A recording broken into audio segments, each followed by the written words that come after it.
因果与业力循环其实就是能量的基本运作模式。至于家族业力的传承，弗洛伊德认为就是我们与原生家庭的相处，会很自然的学习与接收来自父母的思维模式。其实早在1940年代，英国著名的生物学家康拉德·哈尔沃丁顿就已经提出表观遗传学。研究发现，环境会持续对我们的表观基因进行编码，因而改变我们的 DNA。而在表观基因里的决定，不只会传给下一代，还可能会代代相传下去。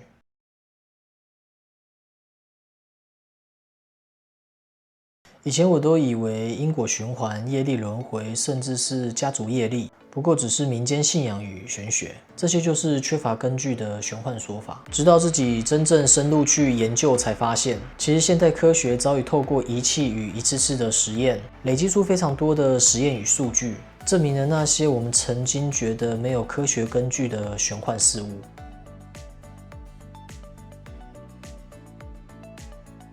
因果与业力循环其实就是能量的基本运作模式。透过量子科学的能量共振原理，相同的能量频率会吸引相同的能量靠近。当我们投射出什么样的能量频率，就会共振出什么样的能量回来。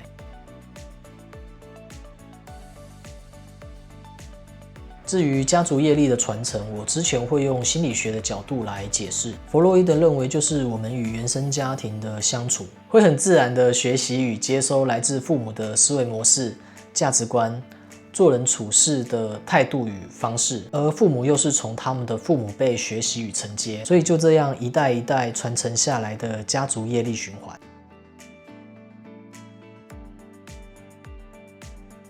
大家应该都知道 ，DNA 是我们每一个人独一无二的基因蓝图，它左右着我们的建构与样貌，会从我们父母的基因中遗传给我们。其实早在1940年代，英国著名的生物学家康拉德·哈尔沃丁顿就已经提出表观遗传学，其中的表观基因会对环境的变化产生反应，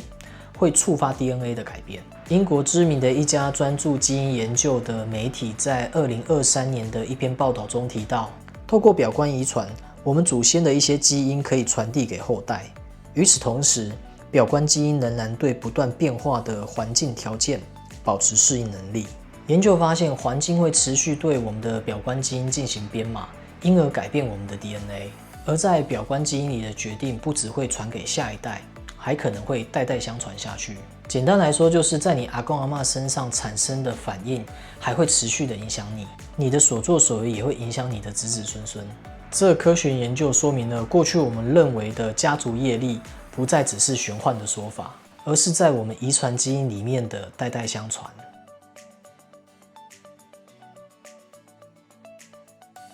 佛陀说放下屠刀，立地成佛，其实意思就是说放下负面能量的意识投射。当下我们就是在结束彼此的因果与业力的量子纠缠，甚至是我们主动有意识的在透过改变表观基因来影响我们遗传基因编码。那些深深刻在祖先血液中刻骨铭心的经历，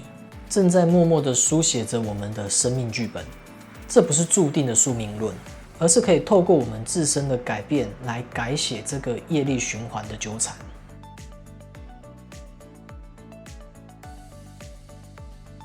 你有没有想过自己为什么常常会卡在某些匮乏的想法中，